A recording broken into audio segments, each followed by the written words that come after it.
Blessings on this most sacred day. Just so blessed to have you in Boulder. Thank you. And we rarely get beings like yourself coming through that are teaching the pure practice.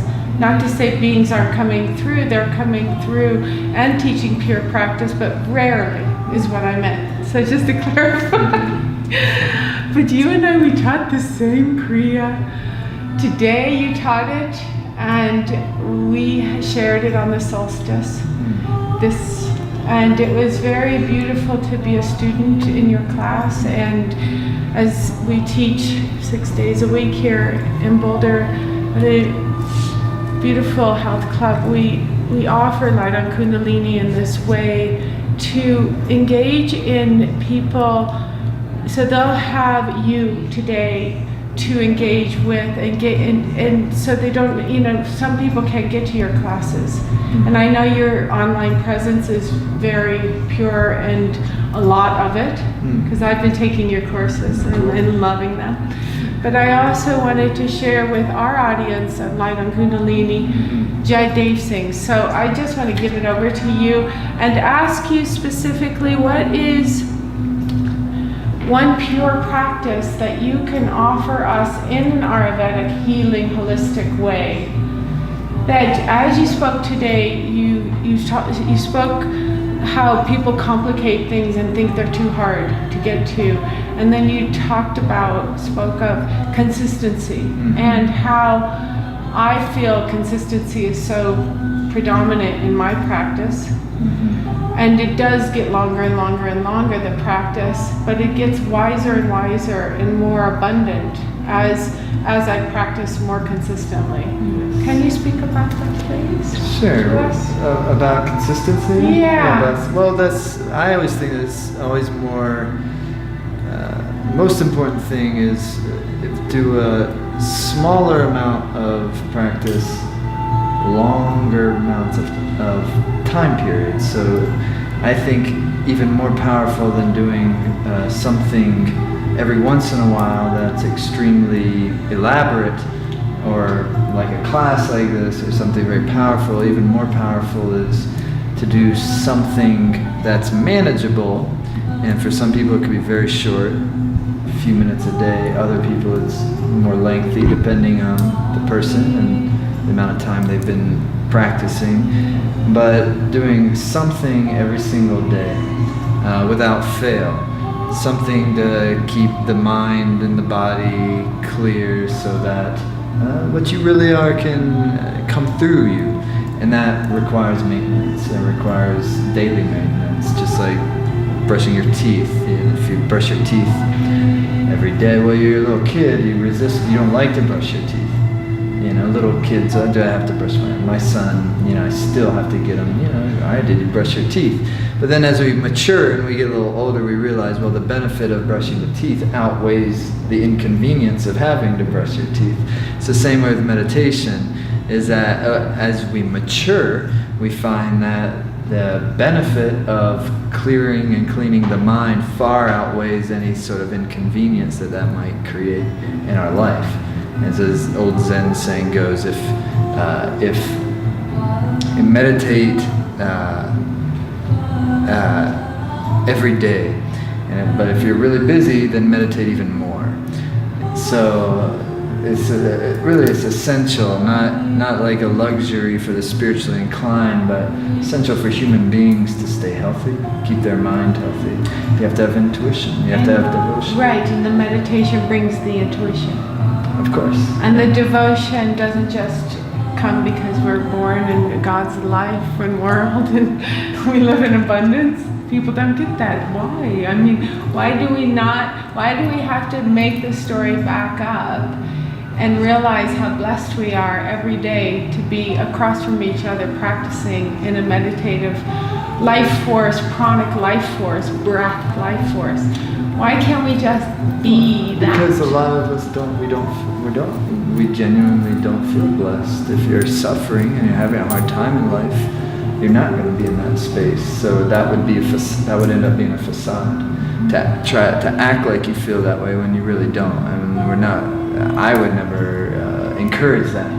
But if you continue to make the mind clear, then naturally you'll start to become very grateful over time once you're feeling very good. And then when it's genuine, then it's real. And how will someone identify when it's genuine and it's real? What was that? How will somebody identify when it's genuine and it's real and something's actually changing? How? When you're no longer asking that question. You see what I mean? I went to when I was younger, I went to a doctor, Chinese doctor, and I had digestive challenges when I was young.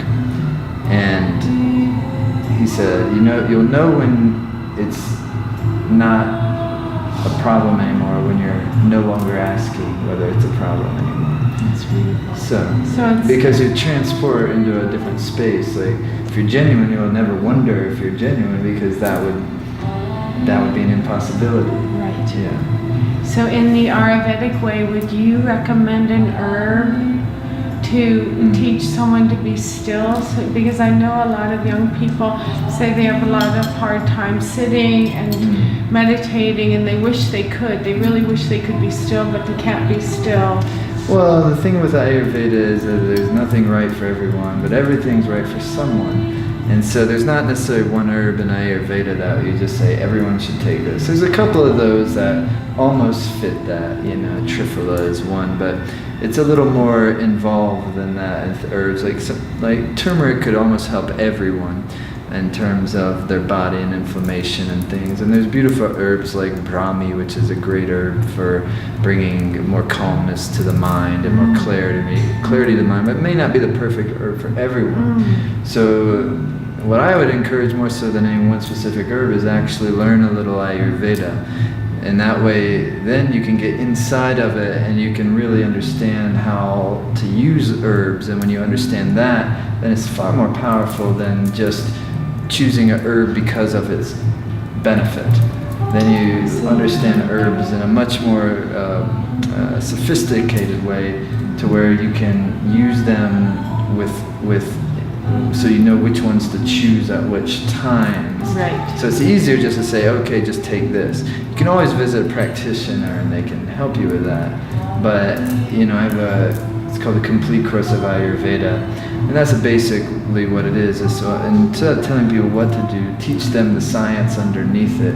So then you can yourself, it's like teaching somebody how to fish instead of feeding them a fish. Wonderful. Yeah. I have one more thing that's just popped up. Cool. It's very exciting to share this with you. I have a bunch of gentlemen friends that go to your men's group. You do a workshop with men. I don't.